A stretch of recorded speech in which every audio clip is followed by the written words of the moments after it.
მოთხოვნა ის არის შეჩერდეს მშენებლობა. არჩევნებამდე იყო კარგი დაპირებები. არჩევნების მერე სამწუხაროდ არავინ არ ჩანს. და რა ვინ აშენებს,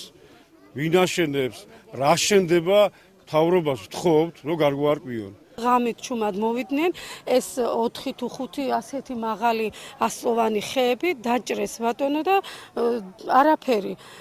ჩვენ მივმართეთ ყველა დისტანციას, მაგრამ არავინ ყურადღება არ მოგვაქცია. იმიტომ მივიღეთ გზის გადაკეტვის გადაწყვეტილება, რომ აგვისტოს შემდეგ ტელევიზიასაც მიმართეთ, პროკურატურასაც, სასამართლოსაც ვერანაირი შედეგი ვერ მივიღეთ. ამიტომ გადავწყვეტეთ, რომ გადავკეტოთ გზები და იქნებ რამეს მივახციოთ.